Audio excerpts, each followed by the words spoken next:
The courtroom was already full when I walked in. Not loud, not chaotic, just that low, tight silence that makes every step sound louder than it should. Shoes on tile, papers shifting, someone clearing their throat a little too often. I took my seat at the long table without looking around too much. I didn't need to. I could feel her before I saw her. My sister Victoria sat 2 rows ahead of me, perfectly straight shoulders, back hands folded like this was a board meeting she'd chaired 100 times before. Her hair was smooth, her jacket tailored, her posture relaxed in the way only people who believe they're winning ever relax. Next to her was her husband Daniel, nodding along to something their attorney was whispering like this was already settled. Victoria turned just enough to catch my eye. She smiled, not a friendly smile, not even a smug one. It was smaller than that, controlled, private, the kind of smile you give when you think the rules only apply to other people. She leaned back in her chair, crossed one leg over the other, and waited. When the bailiff called the room to order, everyone stood. I stood too slow and steady, hands relaxed at my sides. The judge hadn't entered yet, but Victoria didn't bother hiding her confidence. She glanced over her shoulder again this time, long enough to make sure I saw it. Then she leaned toward me just enough that no one else would hear.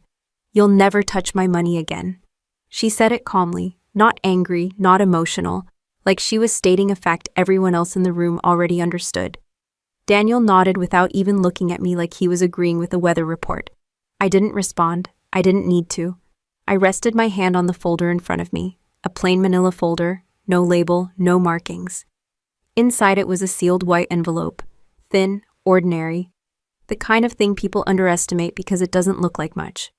Victoria noticed where my hand was. Her smile tightened for half a second, then relaxed again. Whatever was in that envelope, she had already decided it didn't matter. That was fine with me. The judge entered. Everyone stood again. The room shifted into that formal stillness people mistake for respect. Once we were seated, the hearing began like most of them do, procedural, polite, and just boring enough to lull people into saying too much. Victoria's attorney stood first. Confident voice, clean suit, the kind of man who bills by the hour and never misses a meal. He talked about the family trust as if it were a gift, a responsibility, a burden my sister had generously carried alone for years. He explained how she had managed the assets carefully, how everything had been done by the book, and how my request for an independent review was unnecessary, disruptive, and rooted in resentment. Then he turned slightly and gestured in my direction. "My client's sister has no background in finance," he said. "She has never contributed to the growth of these assets. She chose a different path. An honorable one perhaps, but not a relevant one." Victoria didn't look at me this time. She didn't need to. The message was meant for the room. I kept my eyes on the table. The judge listened without interrupting, pen moving slowly across her notepad. No reaction, no expression. People always think that's a good sign. Victoria's attorney continued, warming up now. "This trust has been profitable, transparent, and well managed for years. There is no evidence of wrongdoing, and certainly no justification for turning a private family matter into a public dispute." He paused, then added almost casually, "This is simply a case of entitlement." Victoria smiled again, wider this time. I could feel it in my chest. Not anger exactly, not fear either. More like pressure. The kind you get right before a long briefing, when you know you'll be asked a question, and you already know the answer better than the person asking it. My attorney stood next. He didn't rush. He didn't argue. He didn't raise his voice or shake his head or pretend to be outraged on my behalf. He just placed the folder on the table in front of him and slid it forward. "Your Honor," he said, "my client is not here to argue about feelings or family history. She's here to request the court review new information relevant to the administration of the trust." Victoria shifted in her chair. "Barely." My attorney opened the folder, removed the sealed envelope, and held it out. "This document," he continued, "was submitted under advisement and verified through appropriate channels." The judge looked up for the first time and reached for the envelope. Victoria leaned back again, still calm, still sure. The judge broke the seal and unfolded the letter. She scanned the first page, then the second. Her eyes slowed. The pen in her hand stopped moving. The room stayed quiet. Then something changed. Not dramatically, not all at once. Just a slight shift in her expression, a pause that lasted half a second longer than it should have. She looked up at the attorneys, then back down at the letter, and then she smiled. It wasn't loud, it wasn't theatrical, it was small and contained, like she had just confirmed something she already suspected. "Oh," she said quietly. "This is interesting." Victoria's smile disappeared. Daniel straightened in his chair, his nod turning into a frown. The judge continued reading, her expression unreadable again, except now there was something else underneath it. Focus, precision, the kind of attention that makes people nervous without knowing why. Victoria glanced at her attorney, expecting reassurance. He didn't look back at her right away. His eyes were fixed on the envelope. I kept my hand on the table, steady, still. The judge set the letter down, folded her hands, and looked directly at Victoria. At that moment, for the first time that morning, my sister didn't look confident. She looked alert, and for someone like her, that was already a problem. I watched her fingers tighten around the edge of the table just for a moment before she caught herself. Victoria hated losing control in public. She always had. Even as kids, she never raised her voice. She didn't need to. Silence was her weapon long before it became mine.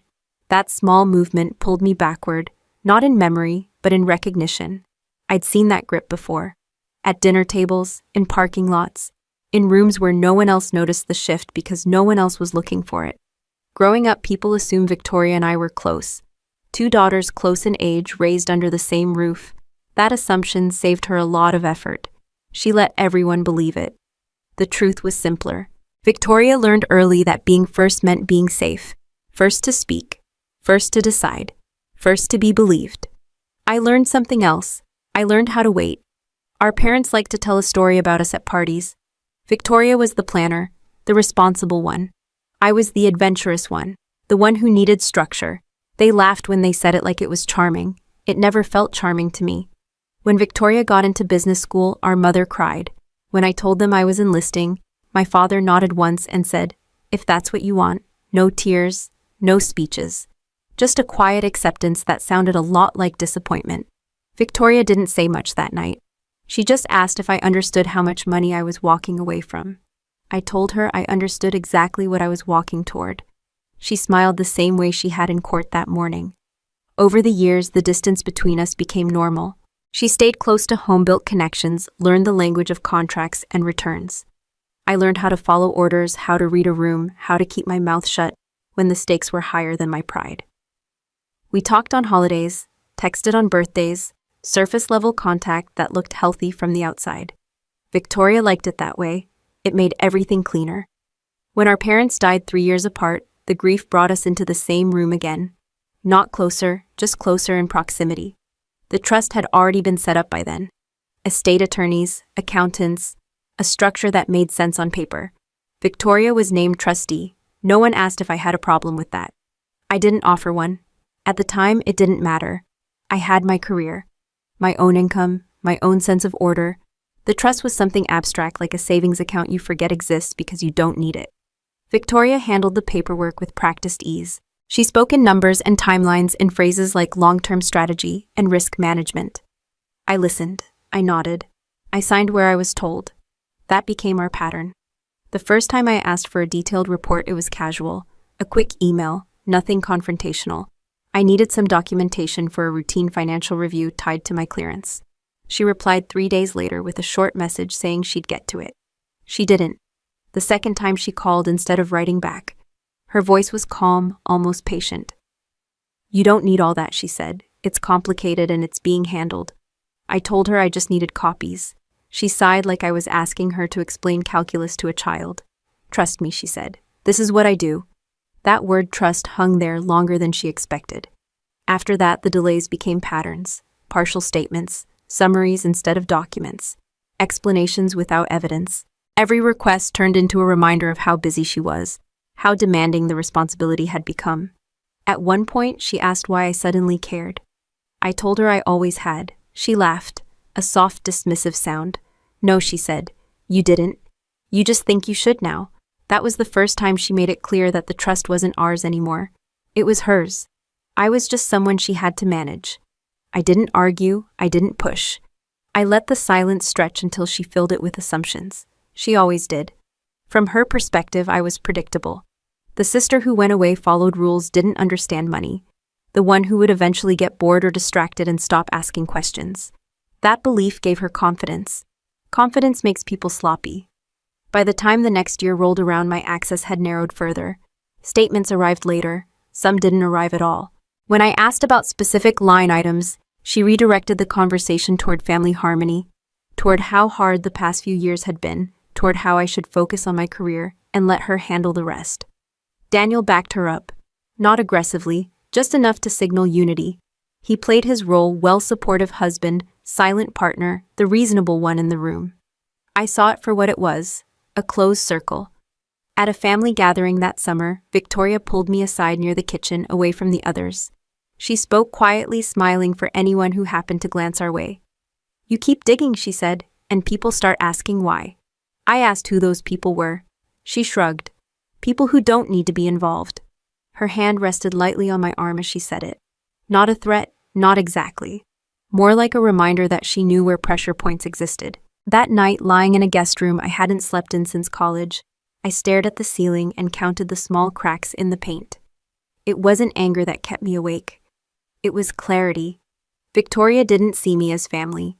She saw me as a variable, and variables in her world were meant to be controlled. The realization settled in quietly without drama. It didn't change how I spoke to her the next morning. It didn't change my tone or my posture. What it changed was internal. A line I hadn't known was still flexible went rigid. I stopped asking her for answers. I started looking for them myself. When the judge cleared her throat and shifted the letter on the bench, the sound snapped me back to the present. Victoria straightened again, resetting her posture like muscle memory kicking in. I watched her carefully now, not as a sister, but as someone who had built an entire identity around being untouchable. She had always assumed I wouldn't push back. She was right about one thing: I wasn't going to push. I was going to move sideways. The judge's pen tapped once against the bench, a quiet sound that cut through the room. Victoria noticed it too. She adjusted the cuff of her jacket, the same small reset she used whenever something felt off. I kept my eyes forward. Let her wonder. The trust had been designed to be simple. That was the selling point the estate attorney used when our parents signed it. Clear structure, clean rules, assets held, income distributed, decisions documented. Nothing exotic, nothing risky. On paper, it was the kind of arrangement people brag about for being low drama. In practice, it was a locked door. The first lock was access. Statements that used to arrive quarterly became summaries. Summaries became bullet points. Bullet points became verbal assurances. Whenever I asked for specifics, Victoria responded with explanations instead of documents. She spoke fast, confidently, and always just technical enough to make questions feel embarrassing. You don't really need to see all that, she'd say. It's back-end stuff. Back-end. A word people use when they want you to stop looking. The second lock was time. Replies came later, calls went to voicemail. When she did answer, she framed everything as urgent on her end and optional on mine. Meetings were scheduled and rescheduled until the window closed on whatever I'd been trying to verify. I noticed the pattern because patterns are hard to miss when you're trained to look for them. Delays weren't random. They clustered around the same subjects: property sales, management fees, intercompany transfers that were brushed off as temporary. The third lock was language.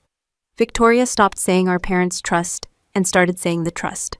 Ownership blurred into administration. Responsibility blurred into authority. By the time I realized what she was doing, she'd already positioned herself as the only adult in the room. I wasn't offended. I was curious. The moment it shifted from annoyance to concern came during a routine review tied to my clearance. Nothing dramatic, no investigation, just paperwork. I needed to list any assets or expected income that could create conflicts or raise questions. Standard procedure. I requested a full statement again.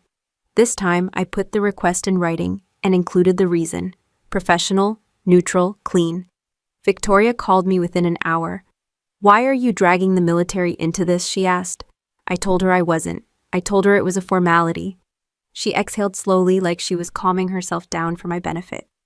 "You're overthinking this," she said. "You always do." I asked for the documents again. She didn't say no. She said she'd send them. What she sent wasn't a full statement. It was a condensed report with totals, rounded dates missing, and categories lumped together in a way that made tracing anything nearly impossible. It wasn't wrong enough to accuse. It was wrong enough to notice. I printed it, spread it out on the table in my apartment. No rush, no assumptions, just observation. The numbers were clean on the surface. Profits up, expenses reasonable, distributions accounted for. But the timing felt off. Income appeared before sales. Fees appeared after transfers. Assets moved between entities without clear explanations. I wasn't looking for fraud. I was looking for consistency. I pulled public records, property databases, corporate filings, things anyone could access if they took the time. I wasn't breaking rules. I wasn't crossing lines. I was comparing what the trust said it owned with what those records showed. They didn't line up. One property listed as sold still appeared under a different LLC. A management company named in the trust report had no visible employees. Transfers labeled temporary cycled through the same accounts in predictable intervals. It wasn't chaos, it was organized. That's what made it unsettling. I called Victoria again. This time I asked about a single property, just one. I didn't accuse, I didn't list discrepancies. I asked where the sale proceeds were reflected. She paused. Not long, just long enough. That one's complicated, she said. It's part of a broader strategy. I asked if she could explain the strategy. She laughed softly. You wouldn't get it, she said. No offense. There it was, not irritation, not defensiveness, dismissal. I didn't respond right away. Silence has a way of making people uncomfortable when they're used to controlling the conversation. She filled it quickly. Look, she continued, you chose your path. I chose mine. This is mine. Mine. That word landed differently than she intended. After that call, my access narrowed again. The next report arrived later than usual. A section that had been there before was gone. When I asked about it, she said it had been consolidated elsewhere. Where exactly she didn't specify. At a family dinner a few weeks later, Daniel made a joke about me auditing the family. Everyone laughed. Victoria smiled at her plate. The joke worked because it framed my questions as paranoia. Instead of due diligence, I smiled too. I knew then that the trust wasn't just a financial tool anymore. It was leverage, a way to keep me in a position she could define. As long as I needed answers from her, she had the upper hand. So I changed the equation. I stopped asking for explanations. I stopped flagging discrepancies. I stopped reacting. Instead, I requested copies of documents under the terms of the trust itself. Formal requests, specific sections cited, no commentary, no emotion, just process. Victoria didn't like that. She responded with a warning disguised as concern. You're making this bigger than it needs to be, she said. These things have consequences. I told her I understood. I did. The consequence she hadn't considered was that the more she tightened access, the clearer it became that she was hiding behind the structure instead of operating within it. Trusts are powerful, but they're not opaque.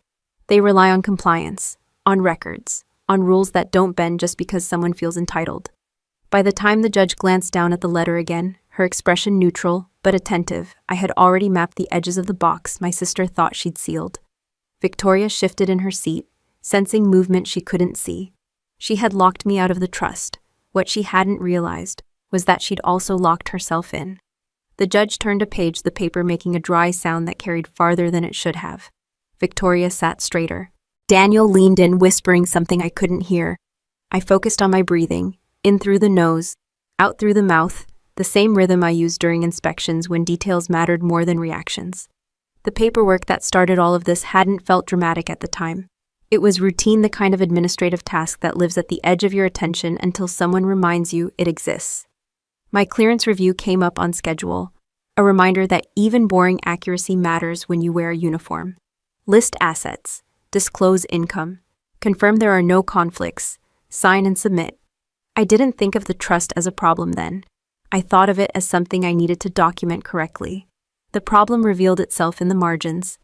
The condensed report Victoria sent didn't just omit details, it rearranged them. Dates drifted, categories merged. Figures rounded in ways that smoothed out edges that shouldn't have been smooth. It was the kind of thing you only notice if you've spent years reading numbers that can't afford to lie. In the military, budgets don't get poetic. They don't get vague. They get reconciled. When something doesn't reconcile, you don't panic. You flag it. I flagged it. I made a simple list. Asset, date, amount, source, destination. I didn't fill in conclusions. I filled in blanks.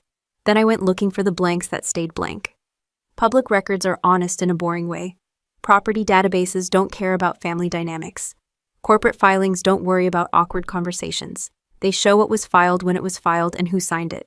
I pulled records for one property, then another, then a third. Same pattern, sold on paper, held elsewhere in practice. Proceeds accounted for in aggregate not traceable to individual transactions. That's when I saw the loop. Money left the trust touched an outside entity, then came back labeled as something else. Management fees, reimbursements, short-term allocations. The language changed, but the movement didn't. I didn't need to know why yet. I needed to know whether it was consistent. It was. I printed the records and laid them out on my kitchen table, aligning them by date. I didn't rush. I didn't jump to conclusions. I checked addresses. I checked incorporation dates. I checked the names on the filings. One name appeared more than it should have. Daniel, not as an owner, not as a beneficiary, as an authorized signer, quiet, secondary, present enough to matter. I called Victoria again. This time I didn't ask about strategy. I asked about authorization. Daniel signed some things, she said. That's normal. I asked which things. She paused. Operational stuff, she said. You're reading too much into it. I asked if he had authority under the trust to do that. Her voice tightened just a bit. Why are you asking questions like that? Because questions like that tell you where the floor creaks. I didn't push. I didn't explain. I thanked her for her time and hung up. The silence afterward wasn't heavy. It was clarifying. That night I sat at my desk and opened a blank document. No headings, no commentary. Just dates, amounts, and sources. I added citations for everything. URLs, filing numbers, page references. The way you do when you know someone else may eventually read it and you want them to reach the same conclusions without you standing there. As I worked, I kept my military role separate in my mind. This wasn't an investigation. It wasn't a mission. It was due diligence. Personal, legal, quiet. The red flag wasn't the amount of money. It wasn't even the movement. It was the intent to obscure. If this had been sloppy, I could have chalked it up to mismanagement. If it had been aggressive, I would have seen risk-taking. What I saw instead was restraint, care, a system designed not to draw attention. People who do that are usually protecting something. The next morning, I requested a specific document under the trust's disclosure provisions. Narrow, justified. Hard to deny without explanation.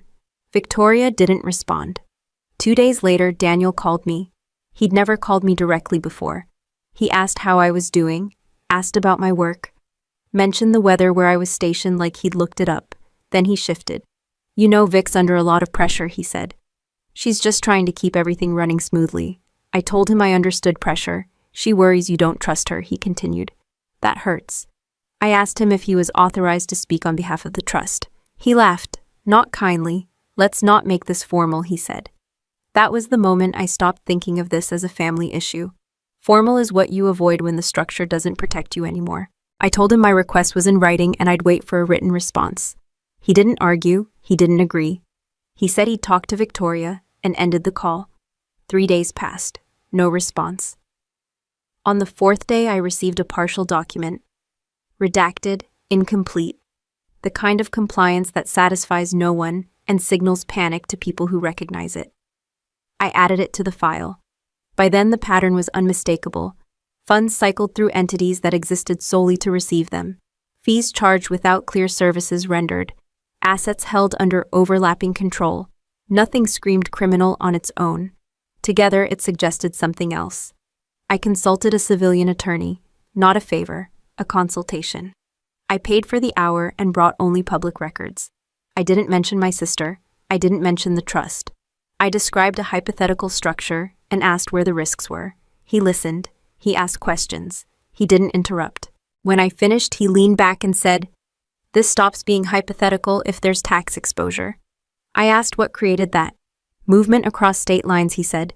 Mischaracterized income, concealment. I thanked him and left. Back in the courtroom, the judge set the letter down again, her eyes steady now. Victoria glanced at Daniel, who shook his head slightly, as if to say he didn't know either. I folded my hands. The red flag hadn't been a single transaction or a missing line item. It had been the decision to make understanding difficult. People do that when the truth doesn't survive daylight. I didn't need daylight yet. I needed precision, and I had it. Victoria's attorney cleared his throat, a soft sound that carried more weight than he intended. I noticed it because I notice those things now.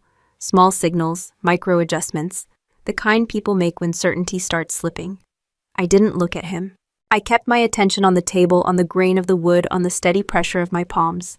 Confrontation would have been easier, louder, more satisfying in the short term.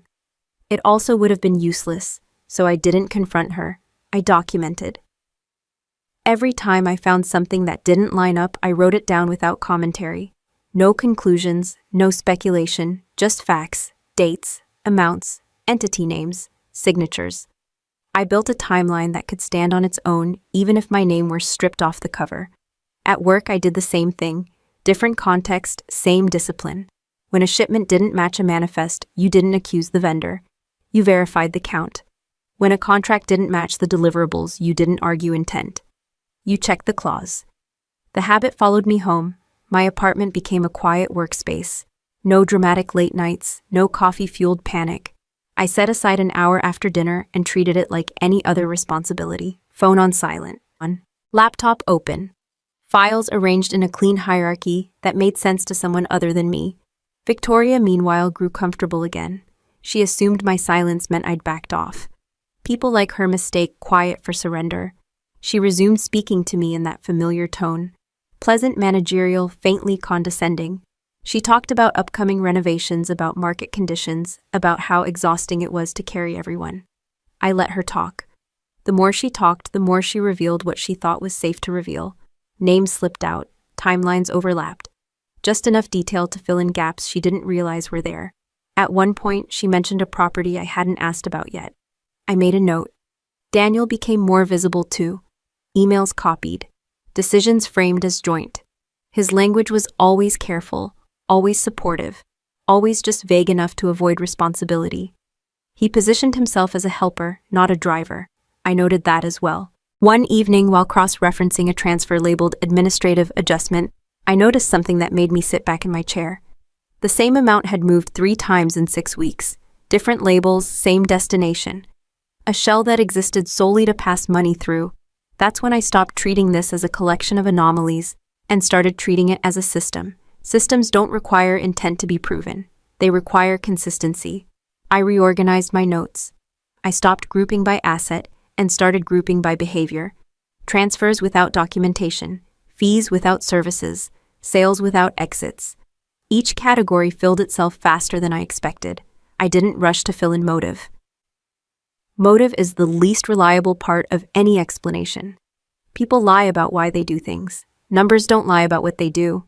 The judge shifted in her seat, adjusting her glasses. Victoria's leg bounced once beneath the table before she stilled it. Daniel leaned forward, whispering something urgent this time. I didn't need to hear it. At home, I kept my process boring on purpose. No dramatic revelations, no emotional reactions. If something didn't fit, I set it aside until I could verify it twice. If I couldn't verify it, it didn't make the file. That discipline mattered. The temptation to connect dots prematurely is strong when the picture starts to form. I resisted it. In my world, assumptions get people hurt. Precision keeps them safe. I consulted another professional, not for advice, for calibration.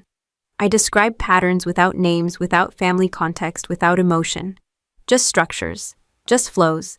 He frowned at the right places. Who's signing off on these, he asked. I told him. He didn't ask why. He asked how often. That was the question that confirmed it. As the weeks passed, Victoria's behavior shifted again. She became more attentive, more responsive. Documents arrived faster, though never complete.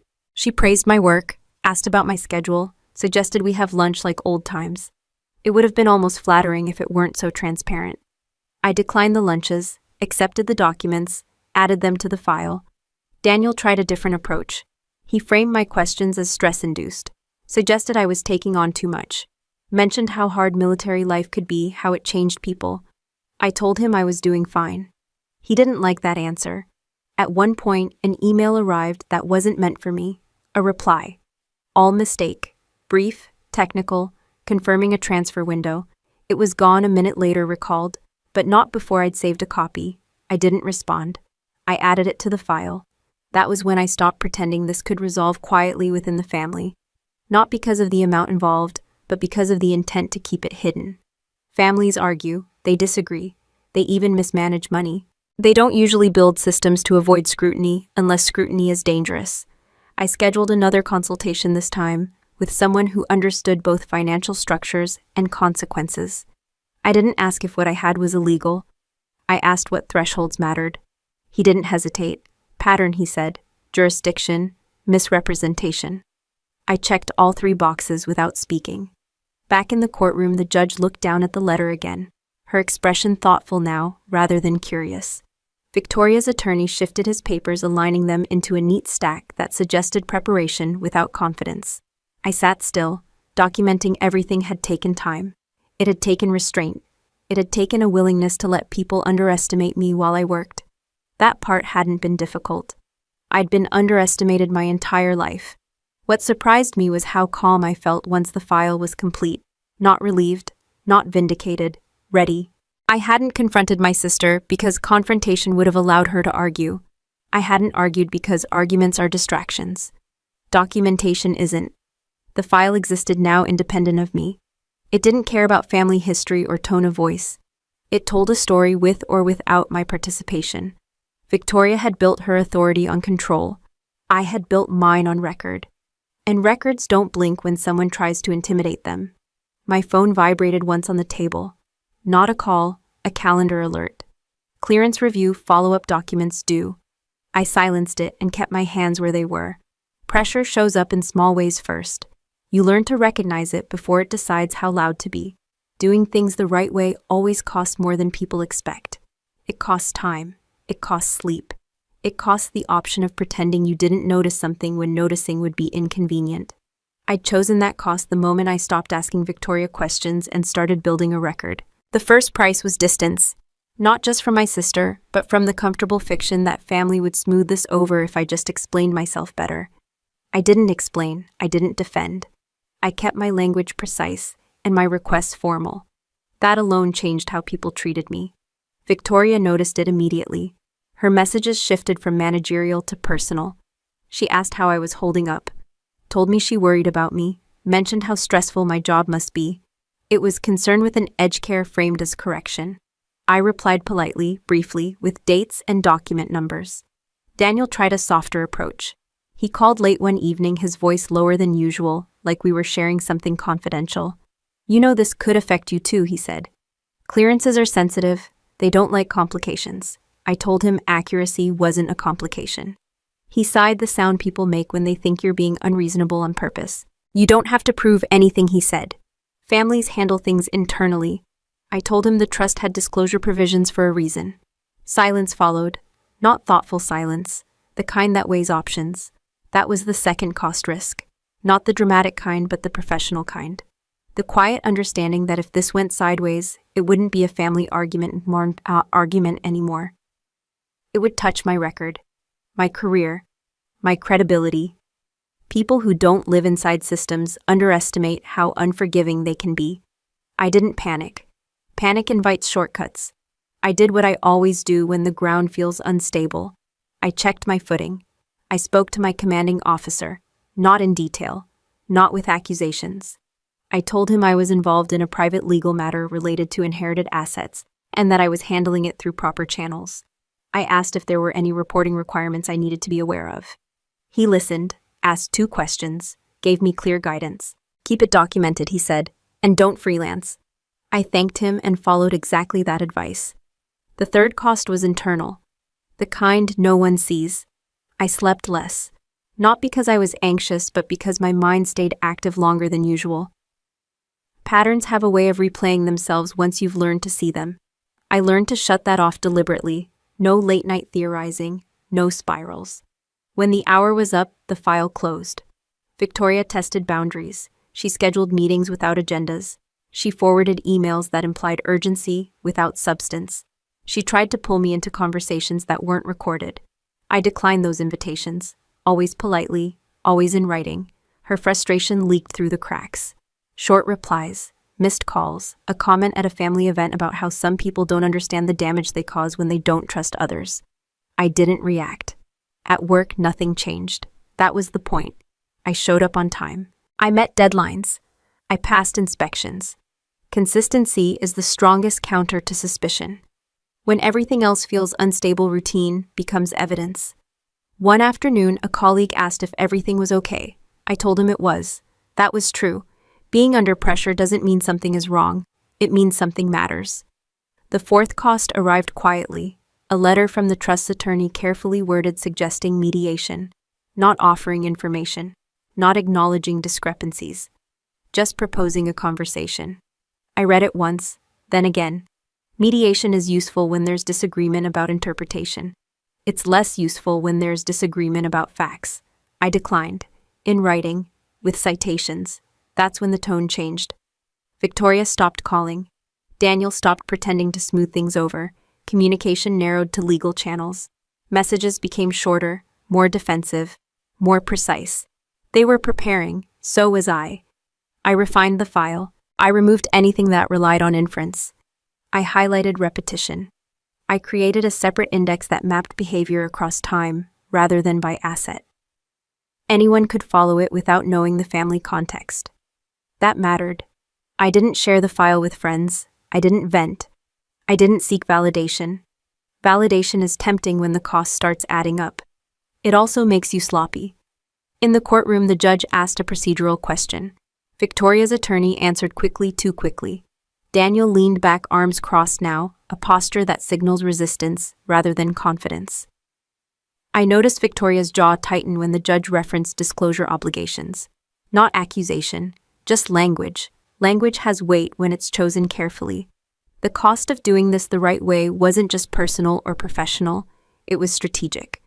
I had to move at the pace the process allowed, not the pace my frustration wanted. Every step had to be defensible, repeatable, and boring. That's the part people get wrong about discipline. They think it's about toughness. It's about restraint. I received one more call from Daniel a few days later.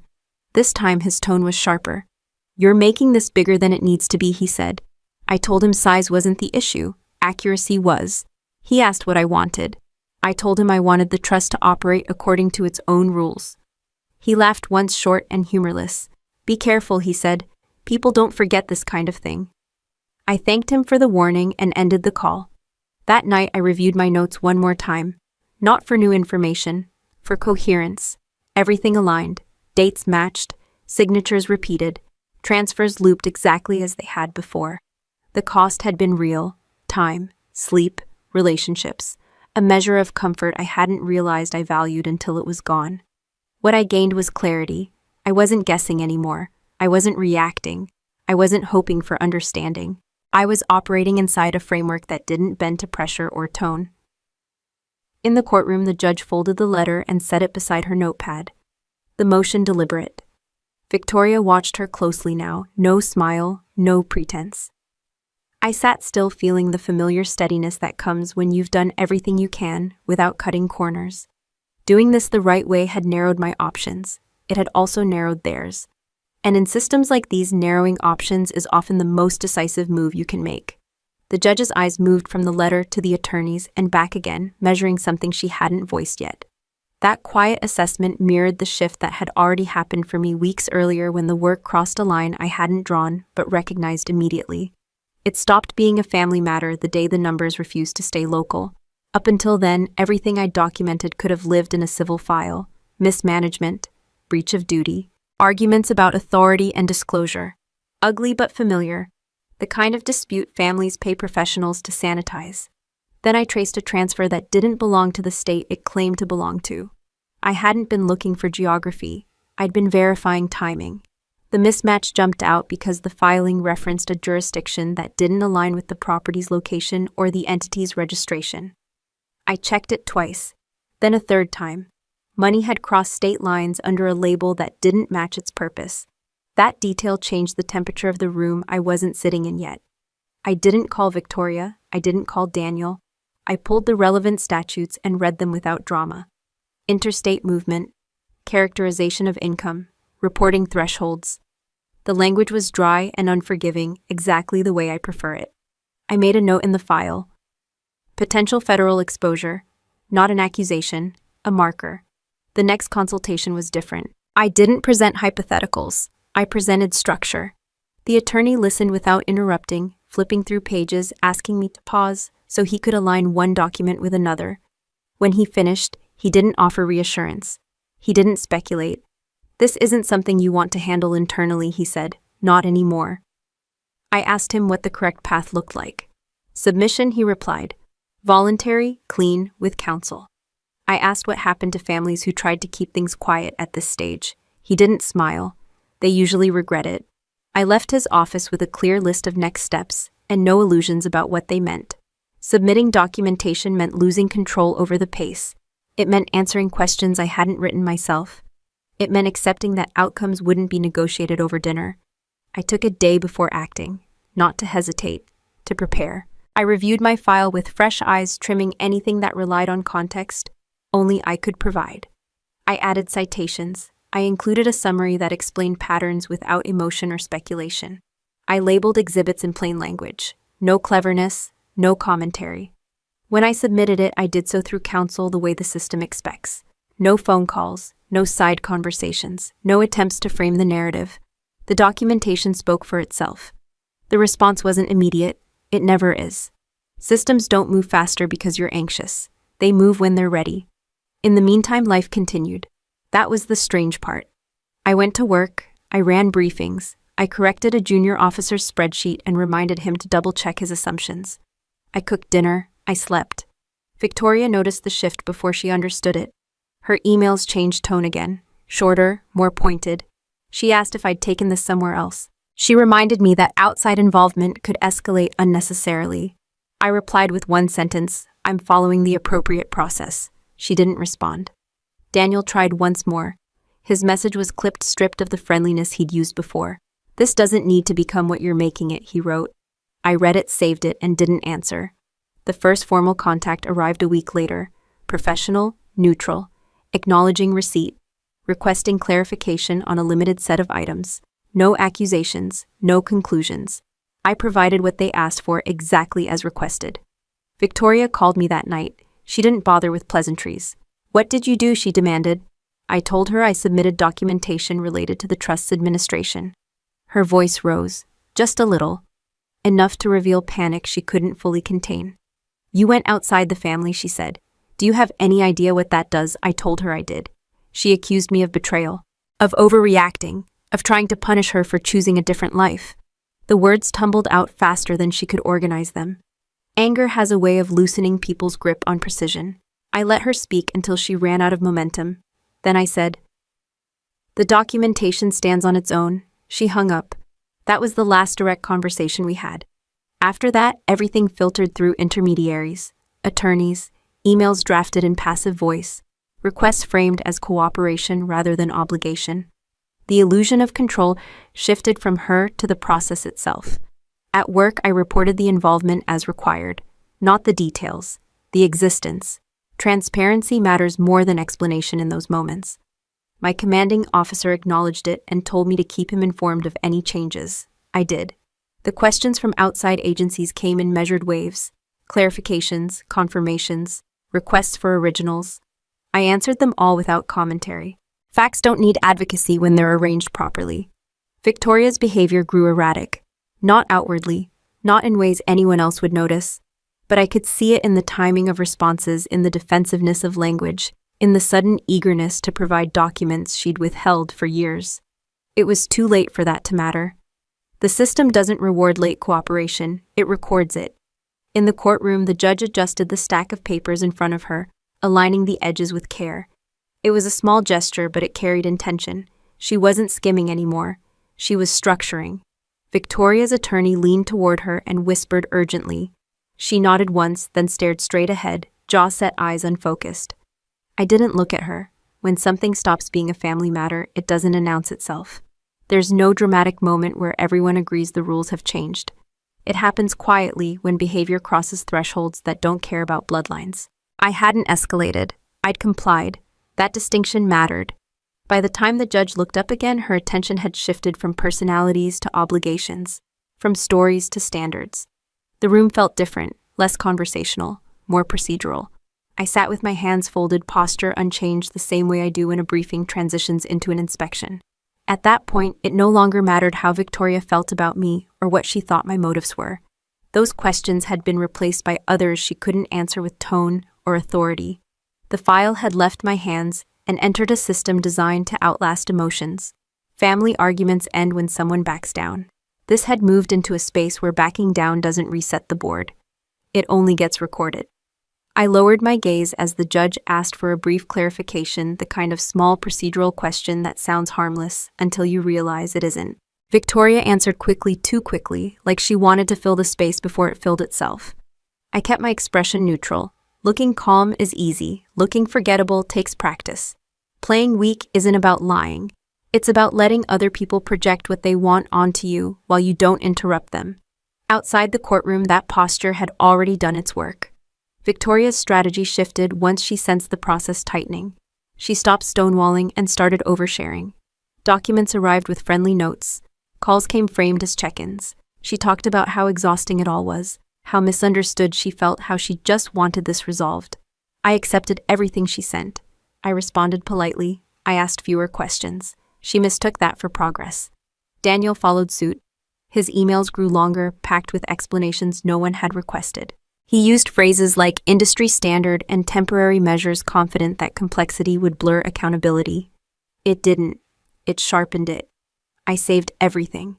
At work, I stayed deliberately unremarkable. No late nights, no visible stress. I kept my routine boring enough that no one had reason to worry about me.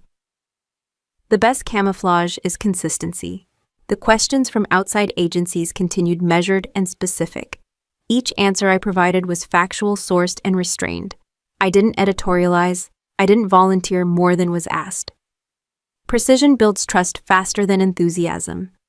Victoria began to sense she was behind without knowing how far. She invited me to lunch, public place, neutral territory, the kind of gesture that looks conciliatory from the outside and strategic from the inside. I agreed. Agreeing costs nothing when you control what you say. She arrived early, already seated, already smiling. She talked first, setting the tone, describing stress, hinting at how this whole thing had spiraled out of proportion. "You seem tired," she said, studying my face. I told her work had been busy.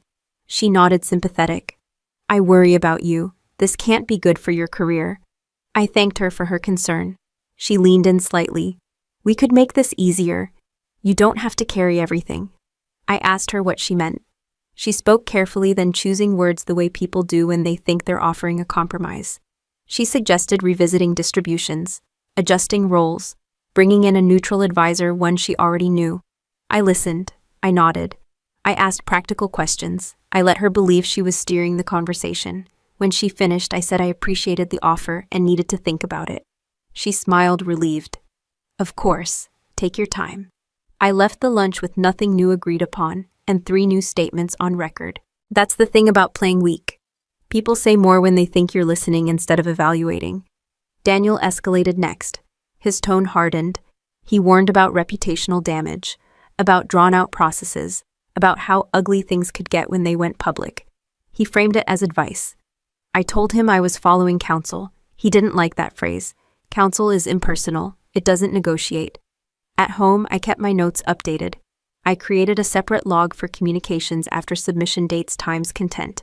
Patterns emerged quickly. Attempts to influence. Attempts to gather information.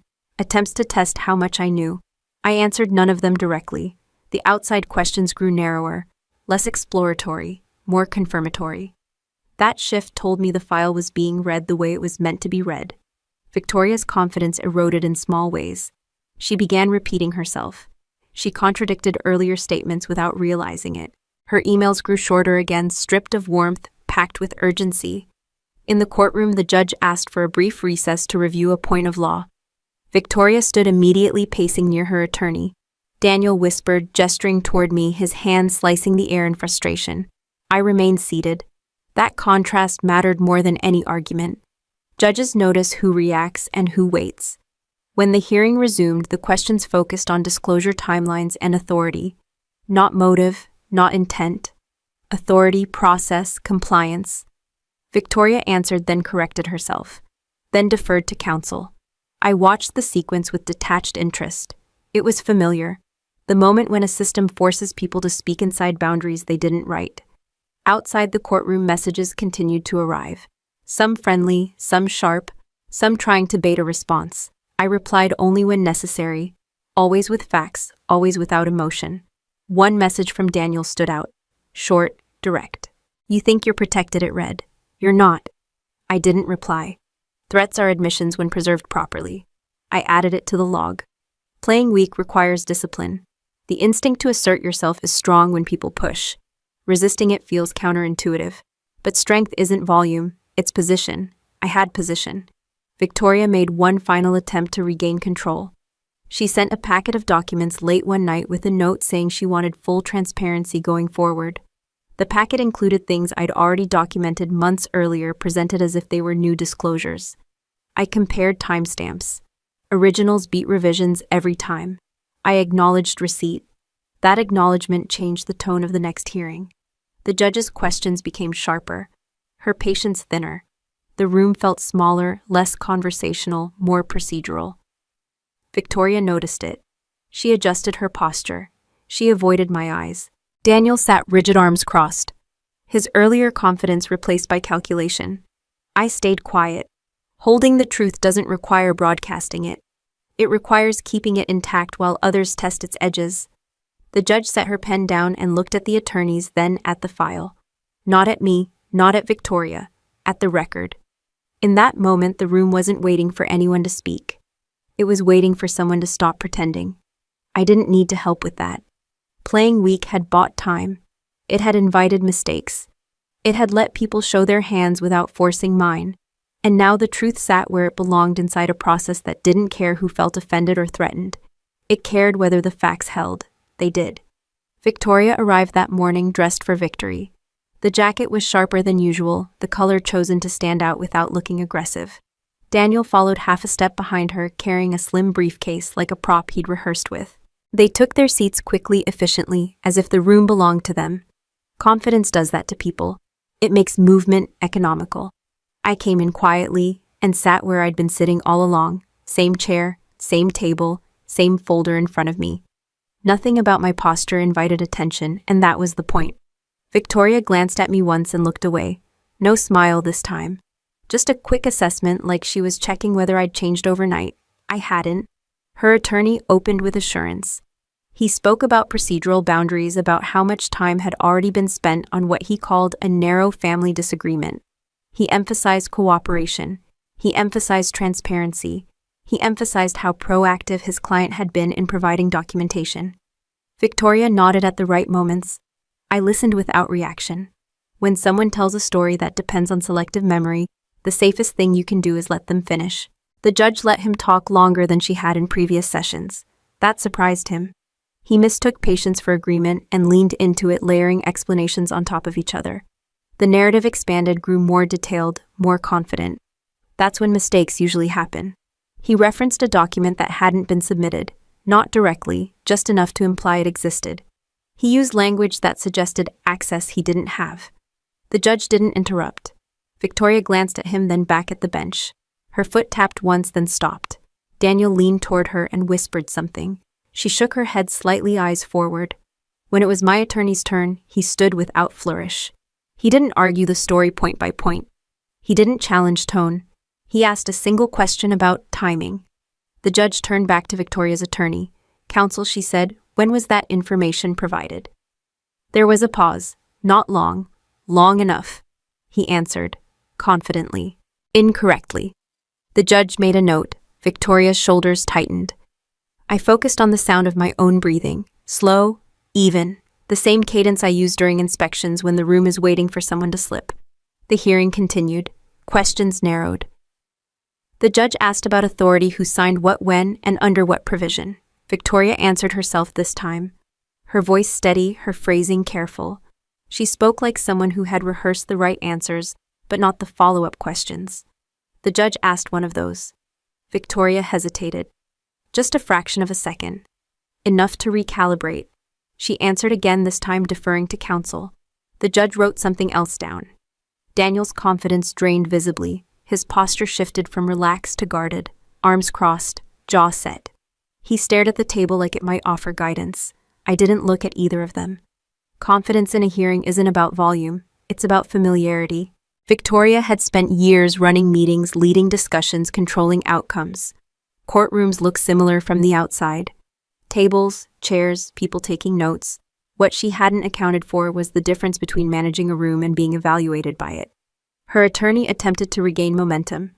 He reframed the discussion around intent, around good faith, around how difficult it is to manage complex assets without misunderstandings. The judge listened, then asked a question that cut through all of it. Did you disclose these transfers as required under the trust's reporting provisions? Victoria answered yes. The judge asked how. Victoria described summaries. The judge asked for specifics. Victoria deferred again. That's when the room shifted. The judge's questions became methodical, sequential, each one built on the last, tightening the frame. Not accusatory, just precise. I watched Victoria realize in real time that the confidence she'd brought into the room wasn't portable. It didn't apply here. It couldn't override documentation or process. Daniel whispered again, more urgently now. Victoria raised a hand, slightly silencing him without looking. The judge asked about a date I recognized, a transfer that had been mislabeled, a movement across jurisdictions that no amount of reframing could simplify. Victoria answered, her voice steady but thinner now. She said it was temporary. The judge asked temporary for how long? Victoria didn't answer right away. Her attorney stepped in. The judge looked at him and waited. He answered. The answer conflicted with the earlier one. The judge's pen stopped moving. I didn't shift in my seat. I didn't react. Reaction would have suggested surprise. There was none. This hearing was the one Victoria believed she'd win because it was the one she thought was about authority, about who had the right to decide and who didn't. She hadn't realized it had become about obligations. The judge called for a short pause, not a recess, just a moment to review something. Victoria stood immediately, her chair scraping slightly against the floor. She paced 2 steps, stopped, then turned toward her attorney with an expression that asked questions without speaking. Daniel stood too, rubbing his hands together like friction might produce an idea. I remained seated. That contrast wasn't lost on anyone. When the judge returned her attention to the room, her tone had changed. Not harsher, clearer. She outlined what she needed next. Specific documents, specific explanations, specific timelines. Victoria nodded through all of it. So did her attorney. Daniel didn't move. I listened, absorbing the language, noting how the focus had shifted entirely away from me. That was exactly where it needed to be. I wasn't the subject of this hearing. The trust was. The administration, the record. Confidence can carry you a long way when the rules are flexible. It doesn't survive when the rules start asking questions. As the judge wrapped up that segment of the hearing, she glanced briefly in my direction, not for validation, for confirmation that the record she was referencing existed. I met her gaze for a moment, and then looked back down at the table. The hearing that Victoria had walked into expecting to control had become something else entirely. Not dramatic, not loud, structured. And structure has a way of revealing who prepared for it and who assumed they wouldn't need to. Victoria sat back down slowly, her earlier composure replaced by calculation. She wasn't smiling anymore. She wasn't dismissive. She was adjusting. In rooms like this, adjustments don't change outcomes. They only change how people experience them. I kept my hands folded, posture unchanged, as the judge made one final note before moving on. The confidence Victoria brought into that hearing hadn't disappeared. It had just stopped mattering. The judge asked for the file. Not the summary, not the exhibit list. The file. Her clerk passed it forward, and the weight of it landed on the bench with a soft thud that carried farther than anyone expected. Victoria's attorney opened his mouth as if to add context, then closed it again when the judge lifted a hand. "Let's stay with the record," the judge said. She slid the letter free from the folder and unfolded it carefully, like she didn't want to crease anything she might need later. The room didn't move. Even the ambient noise outside the courtroom seemed to thin out, as if the building itself was paying attention. She read the first page without expression, then the second. Her eyes moved slower now, not skimming, not searching, verifying. Victoria watched her closely, chin raised, posture controlled. Daniel sat forward, elbows on knees, his hands clasped together so tightly his knuckles had gone pale. The judge paused at the bottom of the page and glanced up, not at me, not at Victoria, but at the attorneys. "Counsel," she said, "this letter references submissions made through counsel on specific dates." My attorney nodded. "Yes, Your Honor." She looked back down and continued. "There's a moment in rooms like this when people realize the center of gravity has shifted. You can feel it before you can name it. The questions change, the air changes, even the way people breathe changes." The judge turned another page. She underlined something with her pen. Victoria's attorney leaned toward her and whispered urgently. She shook her head once, a small, sharp movement that meant stop. The judge reached the section that outlined the pattern. Not accusations, not adjectives.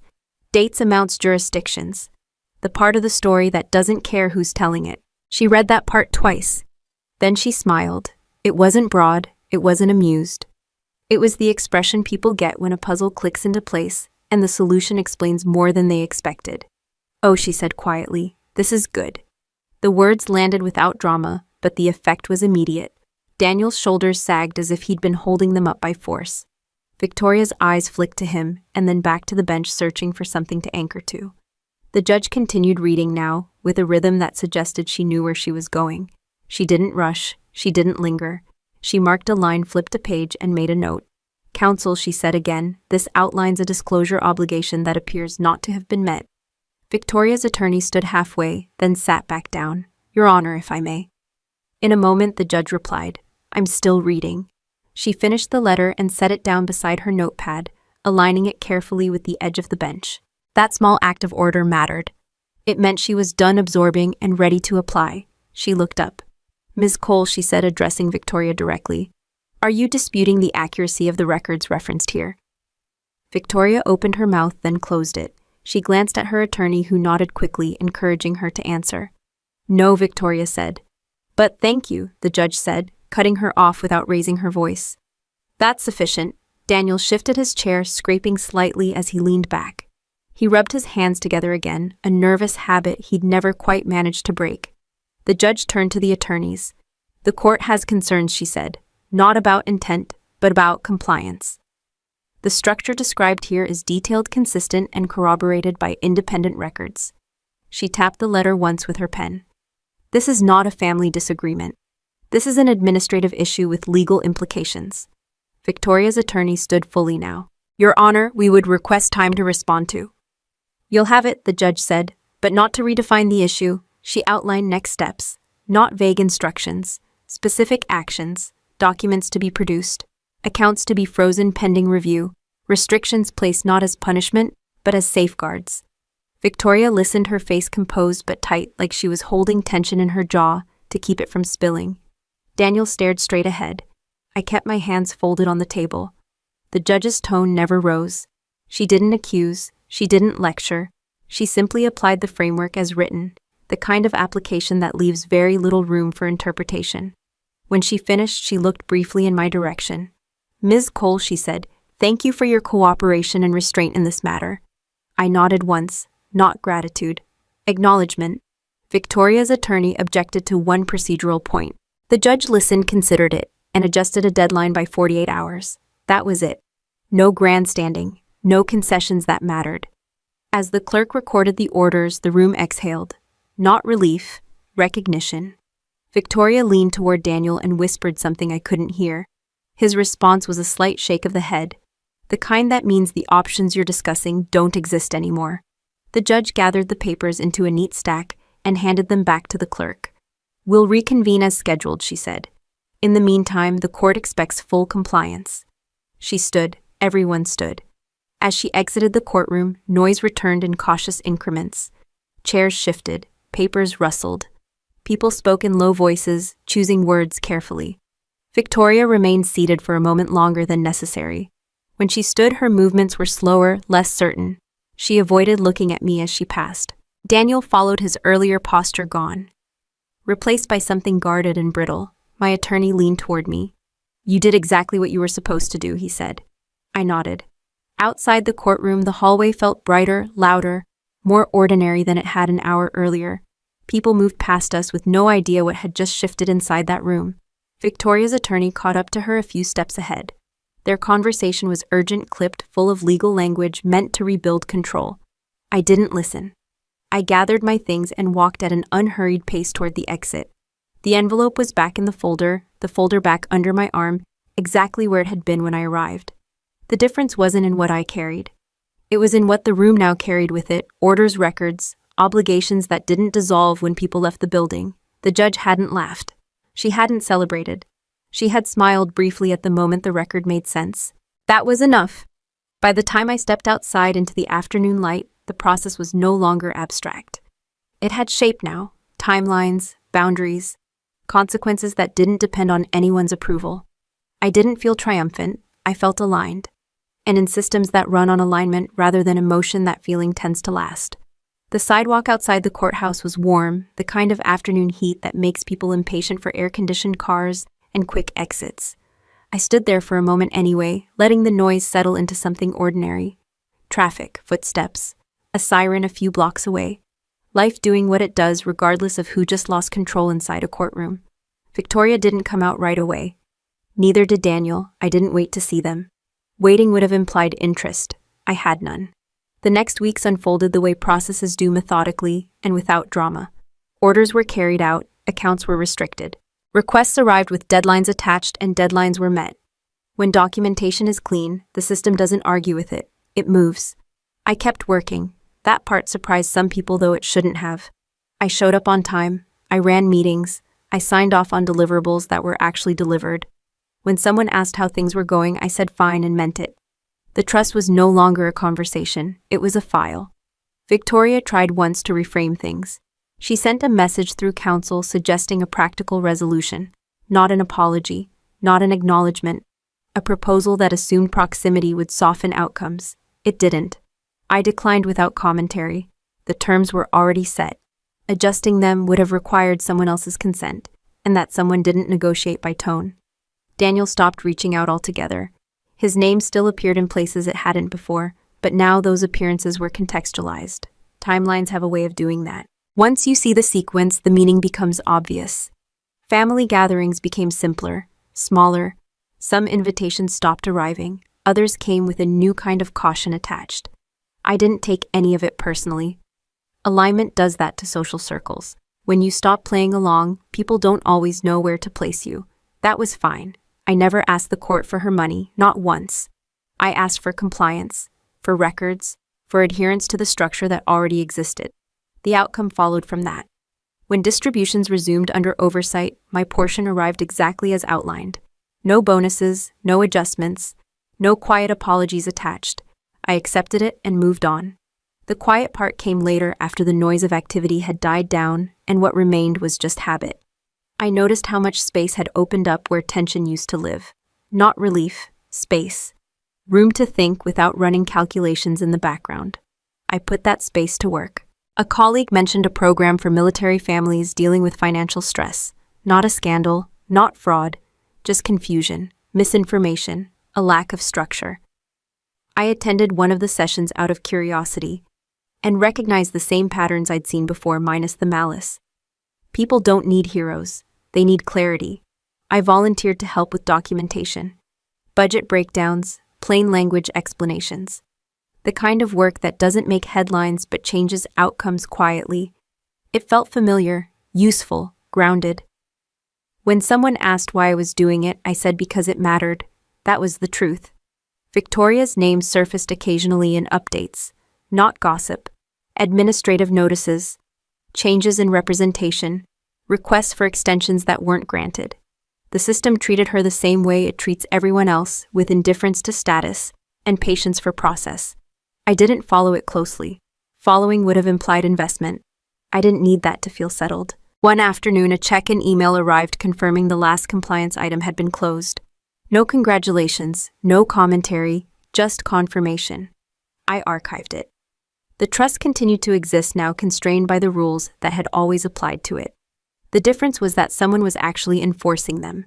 That wasn't revenge, it was maintenance. The word revenge gets used loosely. People imagine shouting, exposure, public collapse. What I experienced was quieter than that, more structural. the kind that rearranges reality without raising its voice.